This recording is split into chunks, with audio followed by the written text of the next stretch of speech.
एक किसान खेत में काम कर रहा था। इतने में ही एक संत वहां खेत के पास से गुजरे। उन्होंने किसान को देखा तो मन में सोचने लगे, मैं थोड़ा ये खेत में चला जाऊं, किसान से कहूंगा कि कुछ भाई भोजन पानी हो तो हमको दो, कुछ देगा तो पाके फिर अपना आगे चल देंगे। किसान से जाकर के संत ने कहा, बोले भैया हम लोग अवध की ओर जा रहे हैं और कुछ भोजन प्रसाद पाने की इच्छा है, तुम्हारे पास कुछ सामग्री हो तो सिद्ध करके हमको पवा दो। किसान ने कहा, पवा तो दूंगा लेकिन एक शर्त पे। बोले किस शर्त पे? बोले मुझको गुरु दीक्षा देनी पड़ेगी। फिर संत बोले हम दे देंगे, हमको क्या बुराई है, मुझको एक नाम दे जाना, बता जाना कैसे गाना है, मैं कुछ नहीं जानता, अबोध प्राणी हूं, मुझे पता ही नहीं भगवान का नाम कैसे गाते हैं, कैसे बोलते हैं, क्या करते हैं, मुझे बता जाना आप, मैं अपना खेत में काम करता करता नाम गाता रहूंगा। अब महाराज जैसे ही भोजन प्रसादी हुई तो संत ने कहा कि भाई आओ तुमको नाम दे जाएं।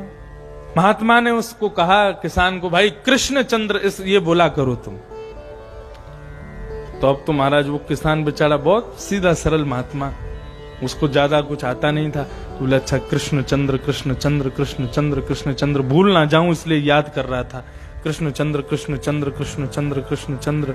इतने में ही उसकी पत्नी आ गई। पत्नी आकर के बोली, अरे तुमने कुछ भोजन पाया कि नहीं? कृष्ण चंद्र कृष्ण चंद्र कृष्ण चंद्र कृष्ण चंद्र। उसको वो डर था कि मैं कहीं भूल ना जाऊं। तो बोले तुम क्या कर रहे हो? तो थोड़ी देर रुक के बोला, देखो मेरे को भुलवाओ नहीं, मुझे गुरुजी मंत्र दे के गए, भगवान का नाम दे के गए, मैं भूल जाऊंगा, मुझे गाने दो, कृष्ण चंद्र कृष्ण चंद्र कृष्ण चंद्र, मैं भूल जाऊंगा। पत्नी उससे भी ज्यादा विद्वान थी।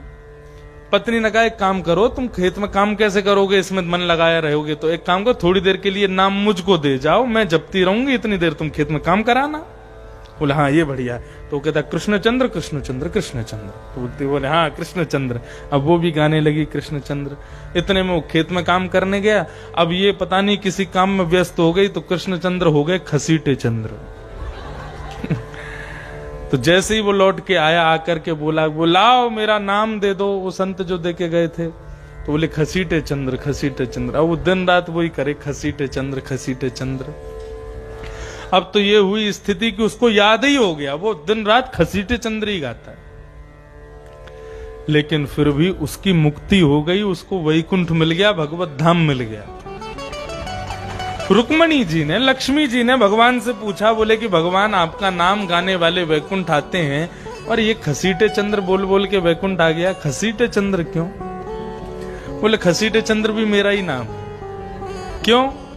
बोले जब बचपन में मैया हमारो यशोदा मैया श्रृंगार कर देती ना, तो वह श्रृंगार को करवे के बाद में मैं जाकर के और फिर ब्रजरज में लौट जाता, फिर वहां मैं घसीट घसीट के खेलता, तो यशोदा मैया की मुकु प्रेम से यही बोलती, बोले लाला तू कृष्ण चंद्र ना है, तू तो खसीटे चंद्र है।